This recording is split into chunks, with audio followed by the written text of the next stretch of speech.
the question why the Andhra people have lost confidence in the NDA government. The first thing is that the special category status, which was promised on the floor of the House by the then Prime Minister, has been denied bluntly by the NDA government. And the reasons that are being given are fallacious. The first reason that's being always cited is that the Congress has not included special status in the Reorganization Act. But the fact remains that the Bifurcation Act couldn't have been possible without the support of the BJP. Then why did the BJP supported a bill which does not include special category status for Andhra Pradesh?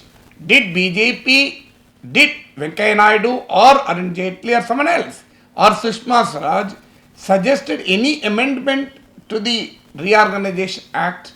The Prime Minister Narendra Modi says that the doors of Parliament have been closed. Well, the BJP should have said, unless you open the doors of Parliament, we will not support this bill. Did the BJP tell that? In fact, the assurance given by the Prime Minister on the floor of the House may not have a constitutional and legal status as similar to that of the Bifurcation Act, but it certainly have the political status. The Bharatiya Janata Party was the author of the special status. Remember what Venkaiah Naidu said. Remember what Arun Jaitley said. They have been so vociferously demanded the special category status to the residuary state of Andhra Pradesh because the state has lost the major money earning capital city. So in fact, when Manmohan Singh promised 5-year special status, it was Venkaiah Naidu who demanded 10-year status. It was the BJP which demanded 10-year status. And it was the Prime Ministerial candidate of the BJP, Narendra Modi, who promised 15-year special status for Andhra Pradesh along with the TDP. So what did they do it? In fact, the bifurcation of Andhra Pradesh was predicated upon the promise of special status. So you cannot distinguish between the bifurcation of Andhra Pradesh and the special category status. Today, the argument that 14th Finance Commission recommendation makes it impossible to accord special status. Show me in which page, show me in which line that the 14th Finance Commission has made Andhra specific recommendation to this effect. Well, 14th Finance Commission, what it said was that in view of the new devolution formula, the concept of special status ceases to have any relevance. So it has nothing to do with Andhra Pradesh as such. It is a general recommendation, and believe me, see, the 14th Finance Commission is not superior to Parliament, and the 14th Finance Commission report has come subsequent to the Parliament. So there's no, if you look at Article 4 of the Constitution, very clearly says, when at a time when a state is bifurcated, the Parliament has right to take supplemental, incidental, consequential measures which need not even have a constitutional amendment. So this is what Article 4 of the Constitution says. The Supreme Court in Mangal Singh case, in Mulla Periyar case and many other cases reiterated this constitutional position. Well, technically the promise of special status may not be part of the Bifurcation Act, but in the letter of the Constitution, the spirit of the Constitution is very much part of it. In the letter of the Constitution, it may not be very part of the Bifurcation Act. So secondly, the argument that the Congress has not done it, well, people have punished the Congress. So why there cannot be two times punishment for a single crime? And today, what the Bharatiya Janata Party leaders are telling, they are telling that the Telugu Desam has withdrawn from the NDA ministry for political reasons. Well, it may be political reasons. Well, is it not without any political reason BJP promised special status to Andhra Pradesh? Is it not without any political reason the BJP supported demand for the separate state of Telangana? Political parties, of course, play politics. They don't play cricket. So the fact remains that everything is political in democracy. And another point we are telling is, all these 4 years, what did Chandrababu Naidu do? What did Jagan Mohan Reddy do? So whether Chandrababu Naidu has done something or not, let the TDP explain for that. My point is, why should someone ask the BJP to do this? BJP is in fact the author of the special status. So it is the responsibility of the BJP. It is a joint assurance by the BJP and TDP which constitute NDA. So when BJP itself is the author of the special status, why should someone lobby for it? It is the responsibility of the central government to accord special status to Andhra Pradesh. Forget about special status.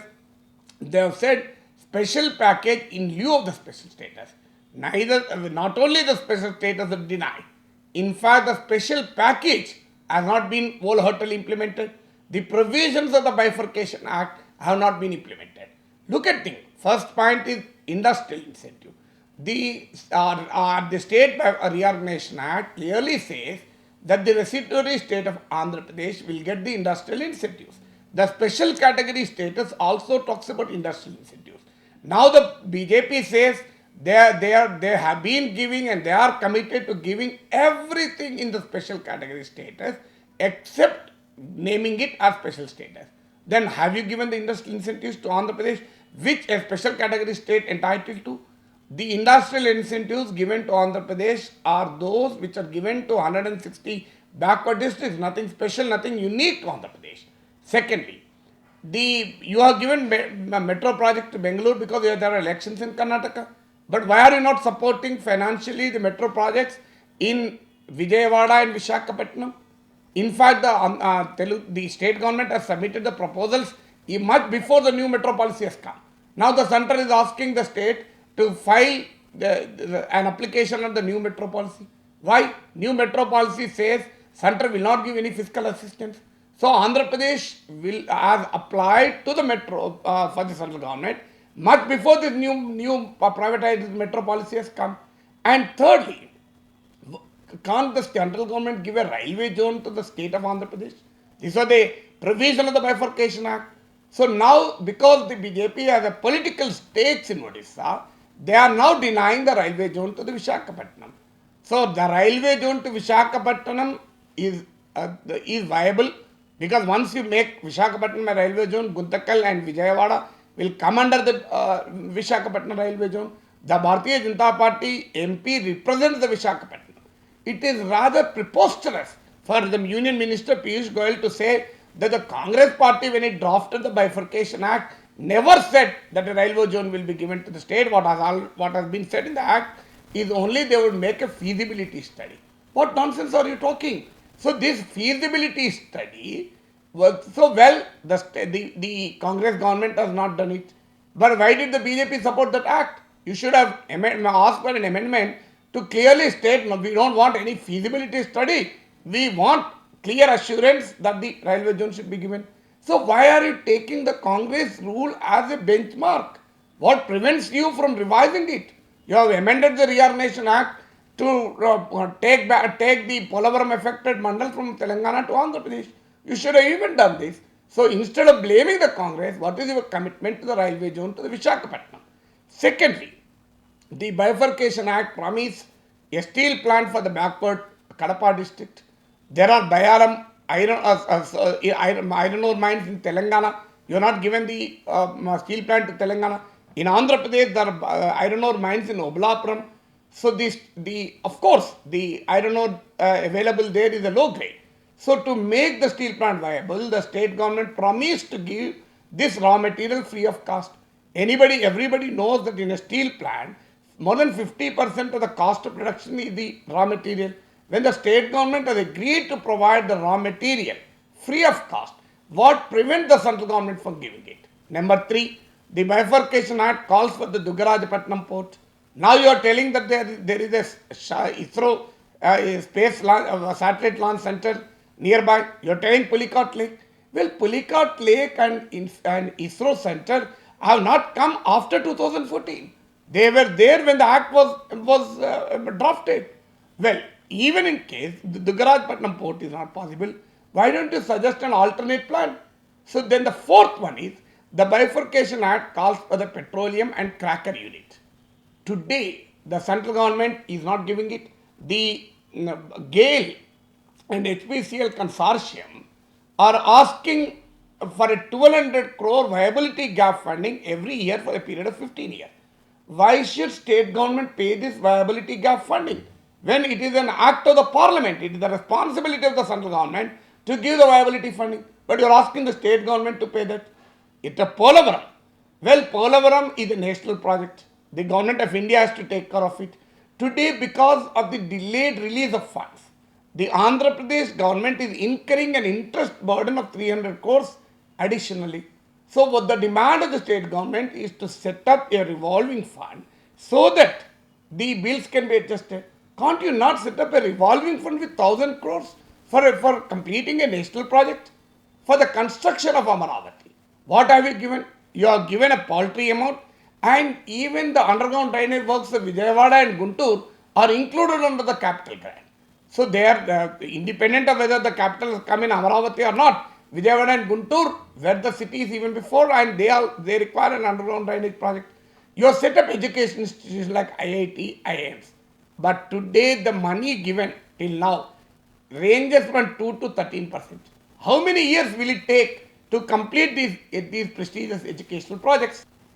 The center is obliged to bridge the revenue deficit of the state. The revenue deficit was estimated to be 16,500 crores, over 16,500 crores by the Comptroller and Auditor General. So when the CAG estimated 16,500 crores, today the central government says it is only little over 4,000 crores, and they have only paid, I think, around 3,970 crores. So now the government, when the state still needs 12,500 crores of revenue deficit, the center is telling we will only pay 138 crores.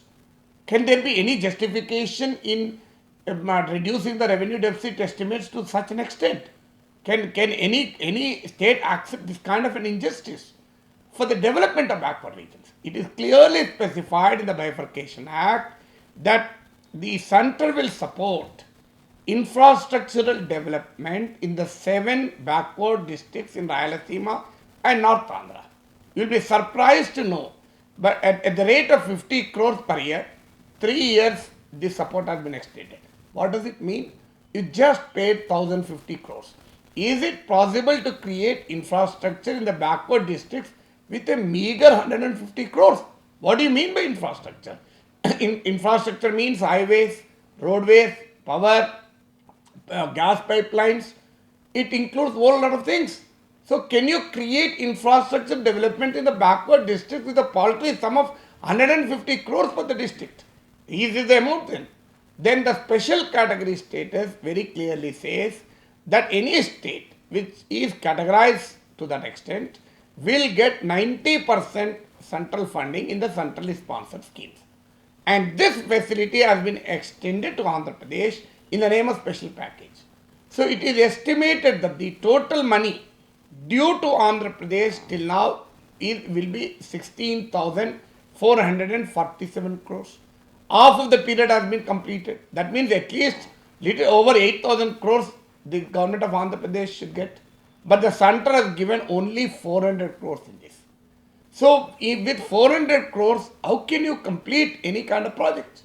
So the government of India says we will compensate in the external aided projects. So how can any state get 8,000 crores of externally added projects, 16,000 crores of externally aided projects in such a limited time?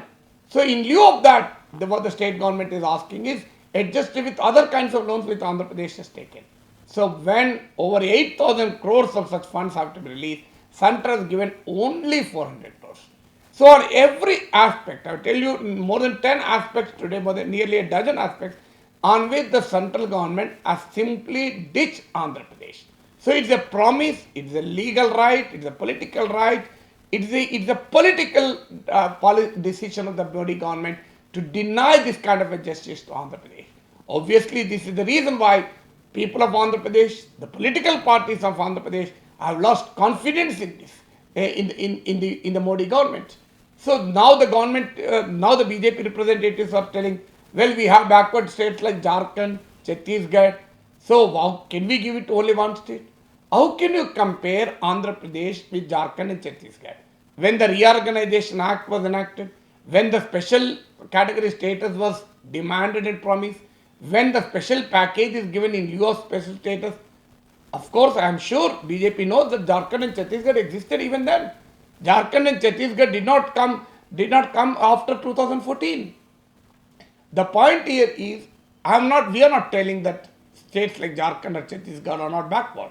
There may be many districts which are much more backward than Andhra Pradesh. But the point is, unviable state of finances is a eligibility criteria for special category status. Andhra Pradesh finances have been deliberately made unviable due to what we call as arbitrary bifurcation of the state.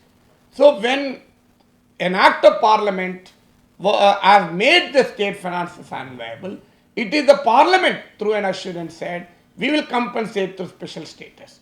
So in a bifurcation act promise cannot be equated to a normal situation. The argument of the BJP is that we have increased the central devolution by 42%. How does it matter? You have included it to every state. It is not an Andhra specific. What Andhra Pradesh is asking is, you have promised something at the time of bifurcation. You were party to the bifurcation which we did not like. People of Telangana wanted a separate state. People of Andhra Pradesh, the Simandhra region which now constitutes the state of Andhra Pradesh, have simply opposed this bifurcation. So to placate, to assuage the hurt feelings of the Andhra Pradesh people, this special category status was promised. So to equating special category status to the demands of Bihar or to the demands of some other state is absolutely obnoxious. So the BJP government has no defense. All the entire argument is fallacious, preposterous and politically suicidal.